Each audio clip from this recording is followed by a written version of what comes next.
It's Sunday, September 11th,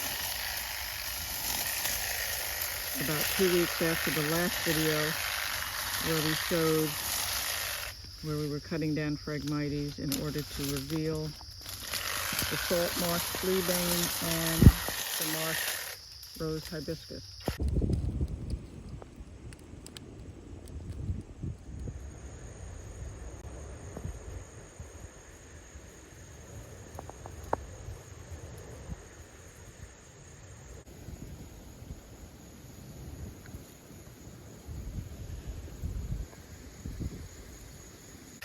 So today, Oscar and I are just cutting down more Phragmites.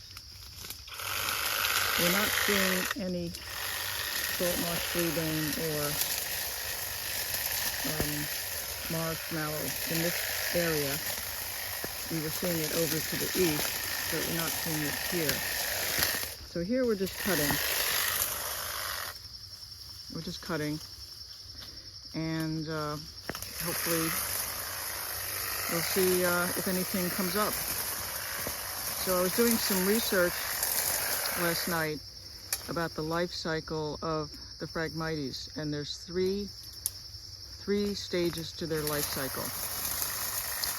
November, December, January, February, they're dormant. That's when they turn brown. They're dormant.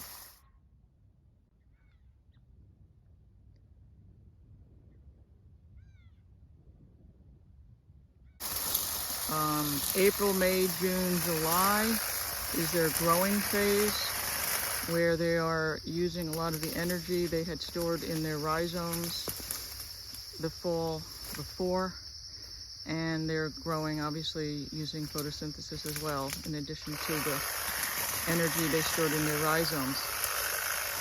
And they also use a lot of oxygen in the spring, in the summer when they're growing, so that I read that if you have underwater Phragmites, that's a good time to cut them underwater, because then you drown them, because they're deprived of oxygen. So in the fall, basically late August, September, October, up to about October 31st, they are in what's called, I believe it's called the Transcription Phase. I may have that wrong. Trans something. Where they are taking the energy from the green leaves and moving it downward and storing it into the rhizomes for the winter. And so the information online from the Great Lakes initiatives and Chesapeake Bay and Toronto and Ontario, a lot of initiatives going on. In other parts of the country, they're saying this is the time to use herbicides, because this is the time that the plants absorb. They will absorb herbicides and then transcribe the herbicides or transpose the herbicides down into the rhizomes. So this is the time when you can actually, the herbicides can get down into the rhizome. So we're not allowed to use herbicides here in the Suffolk County Park. So I'm thinking that by cutting down these Phragmites at this point in time, September 11th, 2022, it will prevent the energy from being transposed from the green leaves down into the rhizomes where it's stored for the winter. So hopefully next spring the rhizomes won't have as much energy, and hopefully they will be weakened. That's what we're hoping. Anyway, also just wanted to get a look at what it looks like without Phragmites.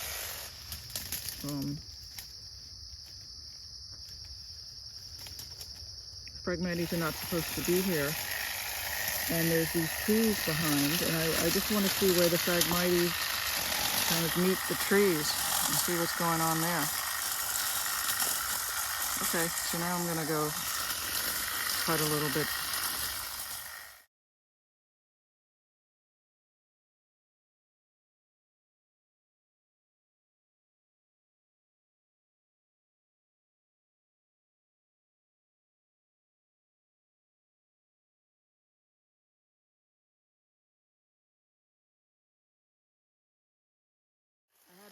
before.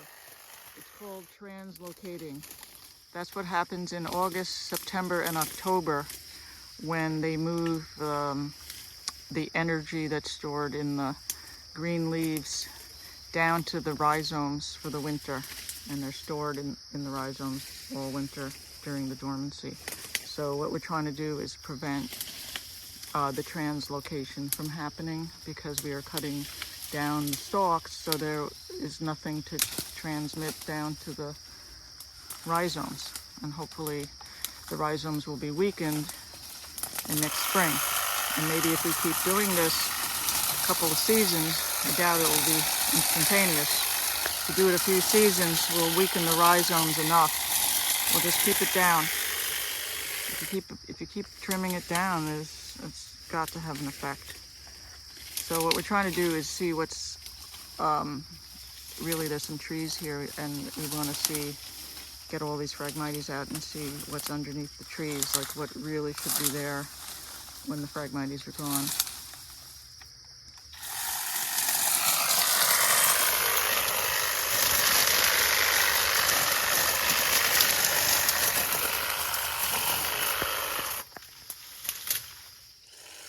So that's what we cleared already, and that's we're in the southeast side of the pond. That is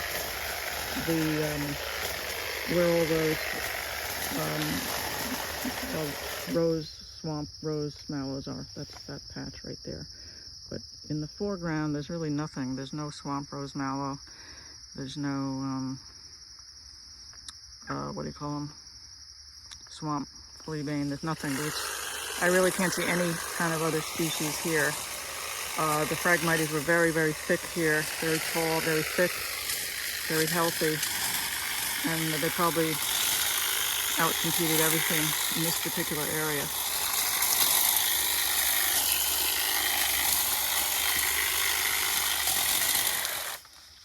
That's beautiful, right? Yeah.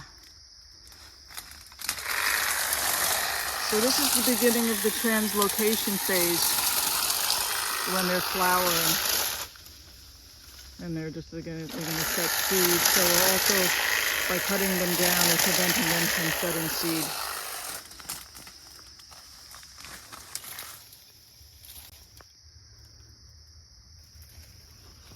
So this is what it looks like after we've cut this patch down. And we went all the way into the woods.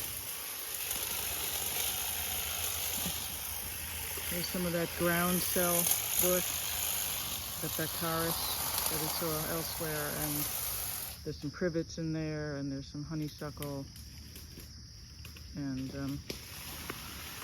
there are some marsh fleabane. I'm seeing some.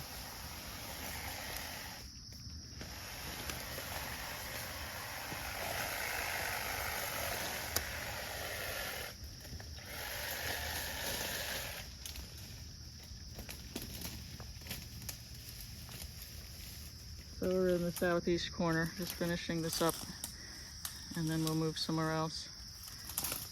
In just an hour, we can do a lot. I'm going to go over there next to that tall patch that's right behind the marshmallows.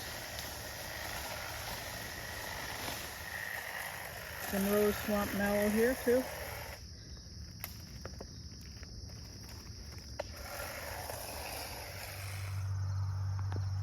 So we're even selling the salt marsh fleabane at our native plant sale. People actually buy it to put it in their gardens. The Pluchia odorata. We had the hibiscus moschiutus too at the plant sale, but that got sold out. This is the description. So that's what it looks like now. Used to be a solid wall of Phragmites. Now you can go all the way to the ground cell bush and to the actual woods.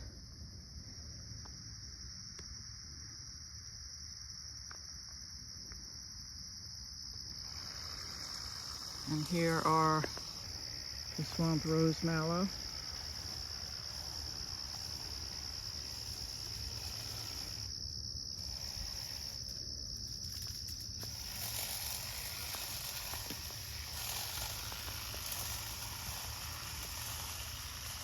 southeast of the pond. And Oscar is over there. We're going to take down that stand now. See how tall they are. They're probably about 15 feet tall, almost. Or at least 12. Very tall, very healthy over there. At 8 a.m. I had to leave to help the Girl Scouts with their bat boxes, and also then I had to work at the plant sale. But Oscar kept going for a few more hours, and we pretty much finished the whole southeast and east side of the pond now. Took a couple of days, but got the Phragmites down.